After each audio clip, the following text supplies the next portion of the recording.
My name's Andrea Miller, and I'm a registered dietitian and certified diabetes educator here at Community Hospitals and Wellness Centers in Bryan. I'd like to welcome all of our live audience and viewers at home to Live It Bite Size.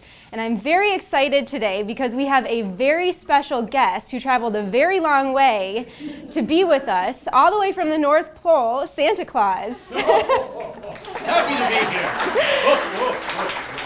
So, since Christmas is obviously in the air, we are going to be making a healthy Christmas platter today with some healthier treats for the holidays.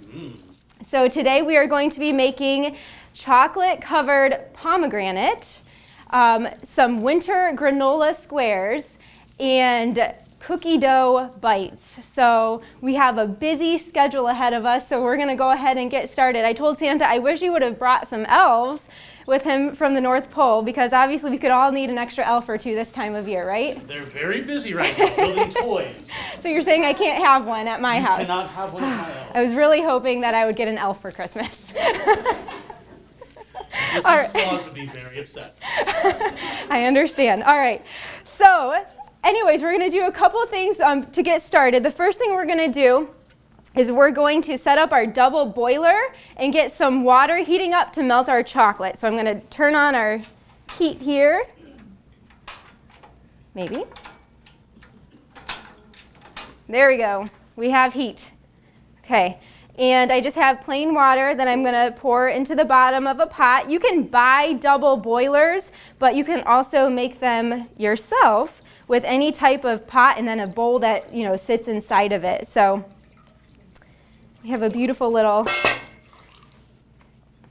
pot here. I have a pretty big one that I'm using just so you can see better, but a smaller one like this with a smaller bowl would work fine too.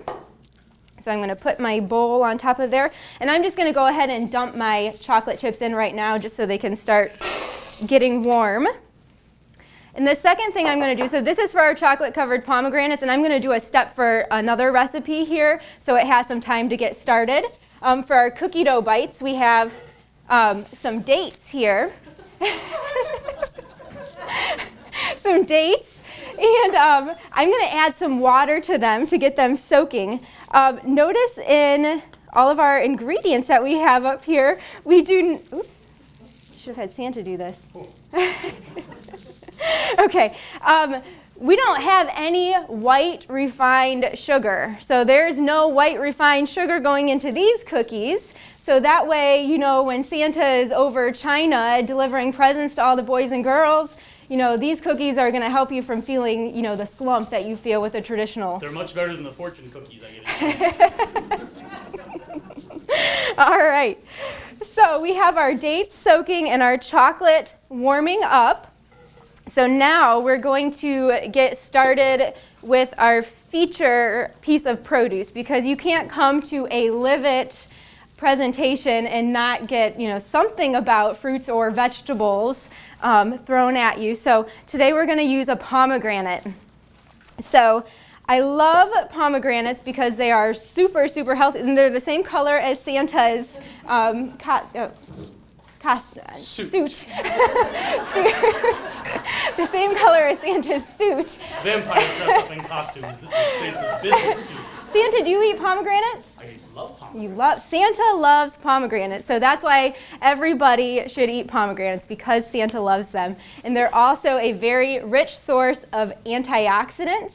And I hope I don't mess this up. I've been practicing all day long. Punicic acid and punicollagen are the two phytochemicals or plant chemicals that are found in pomegranates, and they have a ton of benefits: antioxidant, anti-inflammatory. There's some preliminary research that shows that they can help fight prostate cancer and breast cancer. What else? Well, I mean, that's quite a bit of benefit. Heart health. Heart health. We can't forget heart health. Super heart healthy for you. So lots of benefits. So the pomegranate can be kind of intimidating to use. So the first, yeah, we stand back, Santa, because the arils in here tend to get juicy. So you don't eat the skin of the pomegranate. You're going to remove that. So I'm just going to start. There's a little like floury top to the pomegranate. So I'm just going to go ahead and I'm going to slice the top off. There's lots of different ways to cut a pomegranate and to remove the arils, they're called. They're little tiny seeds in the pomegranate. But I'm going to show you how I usually do it. But feel free to, get on YouTube and, find your preference for removing arils. Thanks advice. It is not an apple. You'll only make that mistake once. Yes, the skin is inedible. So the part you eat is actually on the inside. I cut the bottom off. I think it's helpful. Try not to cut, again, into the juicy red parts because you will get your Santa suit dirty or whatever suit you are wearing. So I cut the top and bottom off, and then I'm just going to go ahead and I'm going to score in several different places. And while I'm going to multitask, I'm going to give my chocolate a stir. Santa, yes, chocolate. That's why I have a sous chef. Santa's going to keep an eye on my chocolate and keep it from burning. Use the right side of the knife here. So I'm just going to score it in several different places because I want to pull it apart. So I like to, like the size of an apple slice, kind of, but it's not an apple. Don't confuse it with an apple. So I'm just kind of scoring it. And you don't want to cut down very deep, just like a 1/16 of an inch, because again, you don't, very, very small. You don't want to break any of those arils. Okay. So now's the fun part, breaking it open. You want to do this over a big bowl. A lot of people will fill a bowl up with water. I prefer not to. I find that I always hold it over the water anyways. But if you prefer, holding it underwater will keep the juice from splattering onto your lovely clothes. So there, I just broke it open. You can see some of them started falling out as I cracked it open. And I like to just tear it into smaller pieces to make it easier to work with. And you can see they're just kind of all falling out. And then I just simply start to roll the seeds off. And you don't eat the white part either. The white little pith. Okay, pith. Santa is a world traveler. The white pith is not edible either. So that looks great, actually. So I'm going to actually turn off the heat. But the cool thing about a double boiler is it's still hot. The water is still hot, so it's going to continue to warm the chocolate, which we're going to use here in a second. So it can take some time and patience and practice to get all of the little tiny seeds in here. So you can kind of see the bright red seeds. They're very, very juicy, and they're also crunchy. You can eat the crunchy part inside. So I've seen people. So we need about 2/3 of a cup for the recipe that we're doing today. Again, I'm just going to kind of do a couple here to give you the idea. So I think that's good enough for what we're going to use them for. So I'm just going to set the rest aside here for a second. Oh, there's some really good. These are really good pomegranates, by the way. And to pick a pomegranate, you want to pick one that doesn't have any bruises on it. You don't want a squishy pomegranate because that means the little arils inside are broken. And you want it to be heavy for its size. So you want it to kind of feel heavy. That's a good juicy pomegranate. Okay.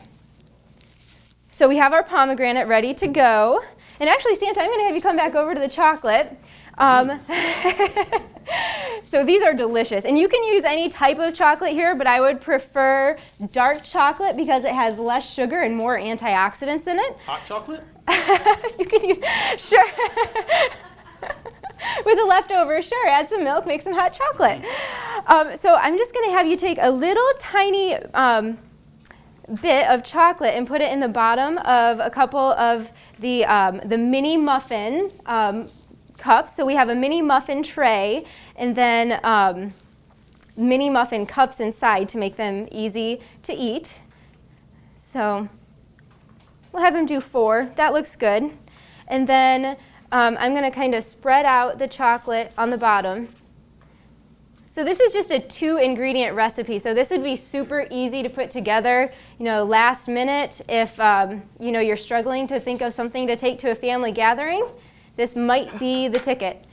So then I'm going to take just a spoonful of the pomegranate arils and put right on top of the chocolate.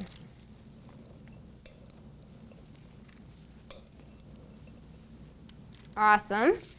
And then you have two options here. You can either put another layer of chocolate on top, or you can drizzle chocolate on top if you're so inclined.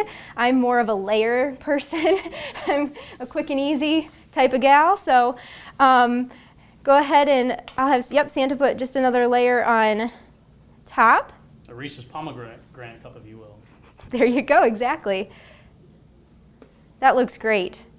The ones that you have in front of you, our audience has samples to take home. They have a chocolate drizzle. Now the chocolate drizzle is going to be lower in calories, so and you'll have the recipe stretch a little bit further. The recipe that we have, that you have in front of you, makes 16 servings, and that uses all of the 2/3 cup of pomegranate seeds and the full 1 cup of chocolate. So, but you can stretch it out and make more, maybe 20 or 25 by using less chocolate and smaller portions. So again, the idea of this livet is bite-sized, so we want them to be like small little bits. Personally, if I see a tray of these 3 goodies in front of me, I'm not going to be able to resist trying each one of them. So that's why they're small portions. So, and Santa, I mean, when you are traveling from house to house and you have all those cookies that the little boys and girls have left out for you, I mean, you probably want small portions at each house too. Please. Because how do you eat so many cookies in one night? I feed a lot to the reindeer. Do you? So, and I'm sure after that the reindeer have to go on a diet, huh? The rest of the year. All right, so that's it. That's, 1 recipe, 2 ingredients. Let's get started on our next recipe. I'm going to set this aside somewhere. Just start throwing things on the ground.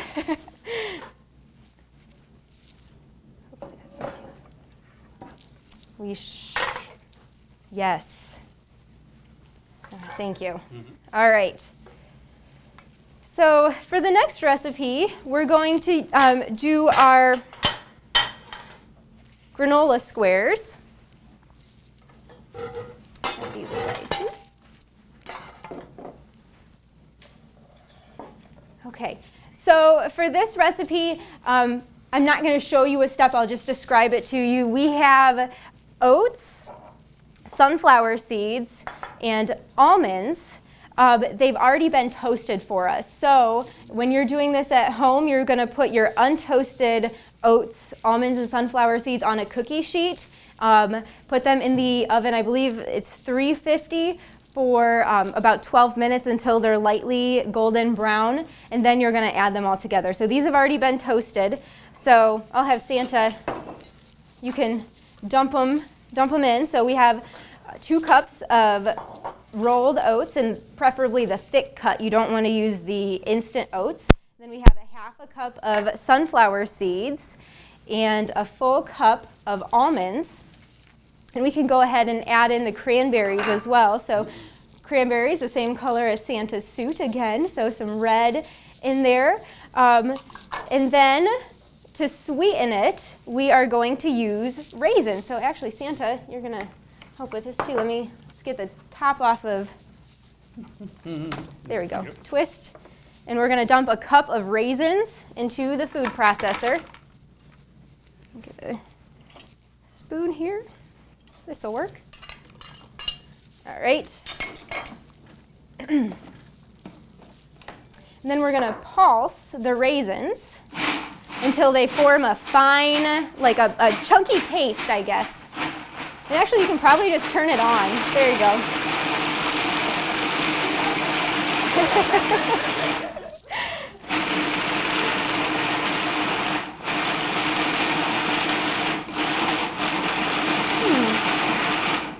Keep going. For some reason, we're not forming a chunky paste. Very well. There we go. All right, now we're in business. Good enough. All right. So we have kind of a chunky paste here, and you kind of know when they're forming a chunky paste because as you saw, it turned into a ball instead of, individual raisins. So I will take this off. You're actually going to warm this up on the stove mixed with some of the other ingredients in the recipe. So try your best to get this chunky paste out.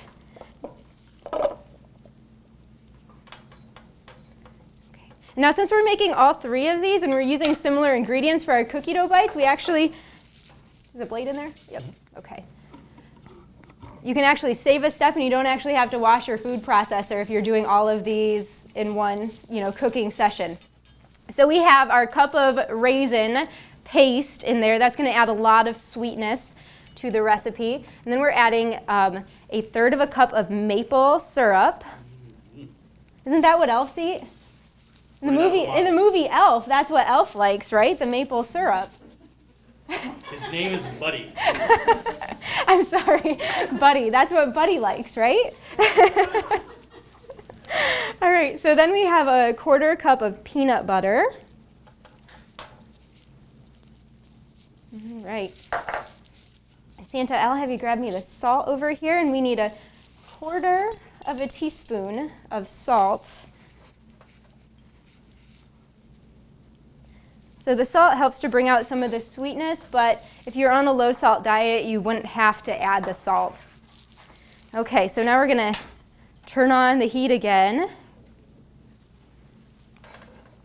And you're just going to kind of melt the ingredients together. I think I'm going to switch to a spoon.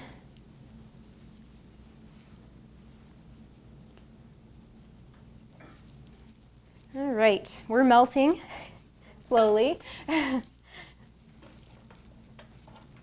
While that's melting, we can move on to our next recipe. So we'll get our food processor reset up. I don't think Santa knows how to work this one. All right. There we go. You will be very happy on Christmas. Thanks for looking out for me. So am I getting my elf? We'll talk about a lease. All right. All right.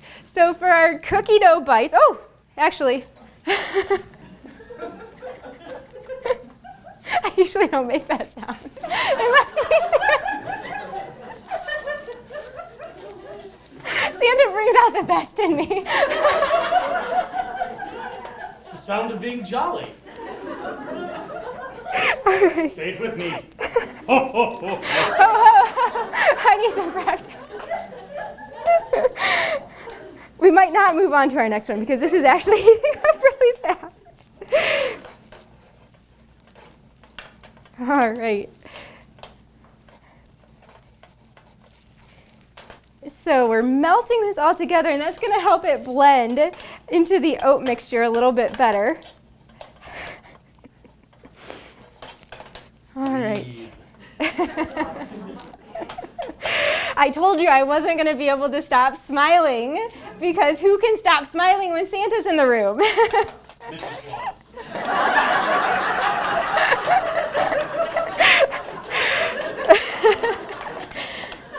I'm sure that's not true. All right, so that looks like it's all melted together. We'll turn off our heat. That's the last time we're going to use our heat today, so I'm going to pour that into the oat mixture. And then Santa, if you want to stir it together, we'll let Santa stir.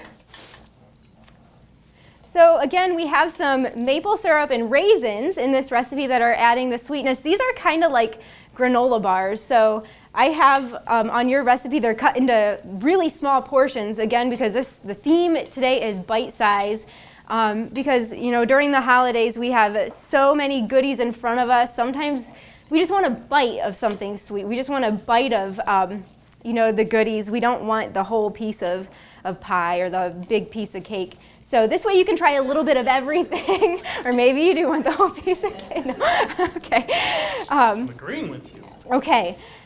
So So it's a pretty sticky mixture here, but it's looking good. We have a pan over here that I'll grab. We have, I believe this is a 9 by 13, and again, they're going to be kind of thin granola bars, but if you wanted to use a smaller pan and make them thicker, cut them in larger pieces, you can do whatever you want. So we're going to go ahead and dump that into our pan. Mostly. The table gets a little. And then I'm going to have Santa just press the mixture down with the back of the spoon, which is kind of tricky because, again, it's pretty sticky.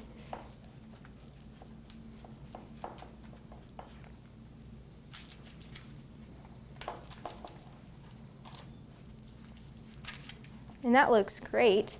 So these actually go in the freezer for about 20 minutes. And then when they're set and firm, you just use your little parchment paper handles and lift out the whole cookie granola bar. And then you use a big chef knife to slice it into small portion sizes. So, and the same with the chocolate-covered pomegranate. I forgot to mention, you want to put that in the refrigerator to set the chocolate, and it'll take 15 to 20 minutes or so before the chocolate's set. Both of these recipes, since you're using a lot of fresh ingredients and you're not baking them, you want to store them in the refrigerator or freezer once they're done. All right, so let's move on to my favorite recipe. I guess I can't pick my favorite recipe. I love these all so much. I started making this next one for my husband because he's kind of naughty and he eats the raw cookie dough. He loves cookie dough and batter of any kind. Like, he will eat Bisquick batter, and it drives me crazy. He doesn't even ask what's in it. He'll just stick his finger in and mow down. I'll bring him Play-Doh for Christmas. He'll learn. So, because eating cookie dough isn't all that safe, because there's a couple health risks associated with it. We all think of raw eggs and salmonella, but actually a new one that most people don't know about is actually flour can be contaminated with E. coli, because animals are in fields and they need to, well, you know what animals do. I have 8 reindeer, I know. So wheat is a grain, and when we plow our fields, it can be contaminated with the bacteria from the animals, and it gets ground, and generally flour is not cooked, so flour can be contaminated with E. coli, and usually when we cook the flour, we eliminate that risk factor. But if we're eating raw dough with that raw flour and raw eggs, we put ourselves at risk for getting salmonella and E. coli. So this is a perfectly safe cookie dough that you can feel free to indulge in completely raw. So I started making it for my husband and for my kids so that they can experience the pleasure of, eating cookie dough right out of the bowl. So for this, we are going to use oats again. And again, I'm not going to bother cleaning the food processor because there's just raisins in there and they're just going to add some sweetness to our mixture. So we have oats, unsweetened coconut, and that's 3/4 cup of oats, 1/2 cup of unsweetened coconut flakes, and 1/2 cup of raw unsalted almonds. And we'll put our food processor top back on and process that, pulse it, yep, and keep going until it forms a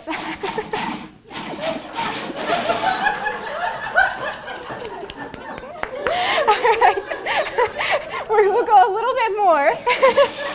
Maybe we need to move into the second chorus of Jingle Bells.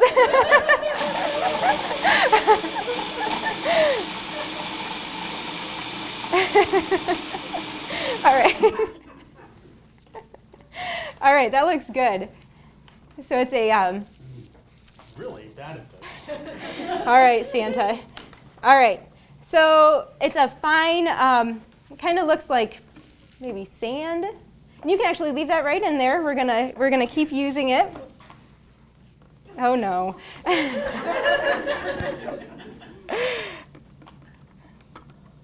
Santa. Naughty. All right. All right.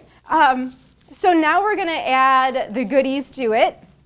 So before I soaked the dates in water, so I added a 1/4 cup of water to the dates, and it almost makes the water kind of turn syrupy and the dates get soft. So this is our only sweetener that's going into our cookie dough bites, so we're not adding any refined sugar.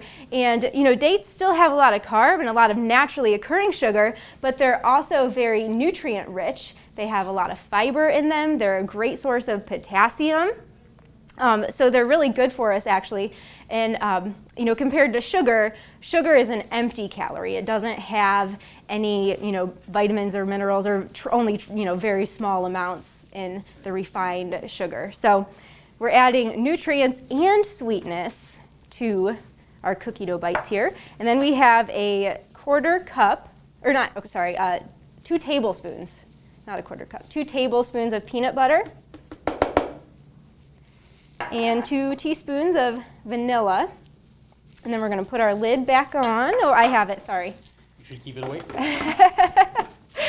And you're going to process that. Uh-oh. There we go. And it's going to form a dough.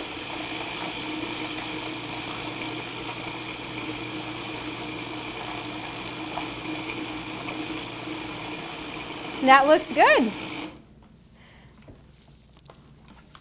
All right.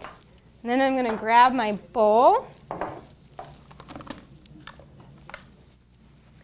And I'm going to scoop the dough into the bowl.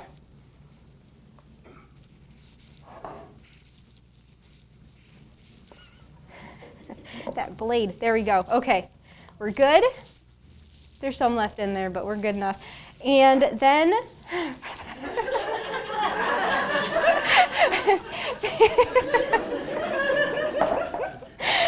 so then we're going to add, so there is probably some refined sugar in here, but we're going to add some dark chocolate chips. So that's the goodie that's going into the dough. Get all of it. And this is 1/3 cup, but feel free to, you know, some people think 1/3 cup. The original recipe called for 1/2 cup, and the mean dietitian that I am, I made them cut back to 1/3. Wise is the word you're looking for. Wise dietitian. So, but actually 1/2 cup was just too many chocolate chips. It was hard to form into the ball. So I cut back to 1/3, but for my kids, when I make this for them, I probably cut back even further and just have a little bit of the chocolate chips in there. So the fun part about this cookie dough, you know, again, I have little ones at home, and this cookie dough, again, since it's perfectly safe and really nutritious, actually, I feed it to my kids for breakfast sometimes. So my 2-year-old's walking around with like a little bite-sized ball, and he's like, I'm eating cookie dough. You know, he doesn't know it's healthy. So he doesn't really know what the real cookie dough is, but so, all right, so that looks great. So now, Santa, if you can grab that platter over there, it has a little bit of parchment paper. I'll clean up some of this stuff. And then you roll them into little tiny balls. So you can have Santa help with this. And I'll probably make elf-sized balls, and Santa will maybe make Santa-sized North Pole. Is that a single portion? Right? Okay.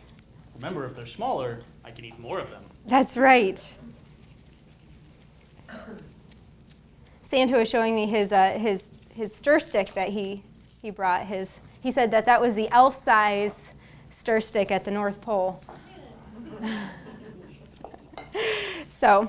It's not actually a North Pole. That is just my candy cane. All right. So there's a couple of the cookie dough balls. Santa can keep on at it making the cookie dough balls, but that's it. And the cookie dough balls will go into the refrigerator again until they're set. And they can also be stored in the freezer.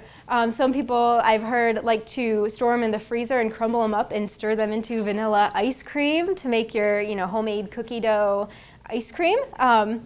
But again, all of these are super healthy Christmas treats that the whole family can enjoy. And you can enjoy them for breakfast as well. So the cookie dough balls and the granola bars would make a great breakfast for your kids too, or adults. So thank you so much, Santa, for coming all the way from the North Pole to join me today. You did an excellent job, and I'm just honored that you're here. So I'll be back in about 25 days. All right. So, and thank you to our audience for coming as well. And hopefully you can join us next time for Live It Frozen. Ooh.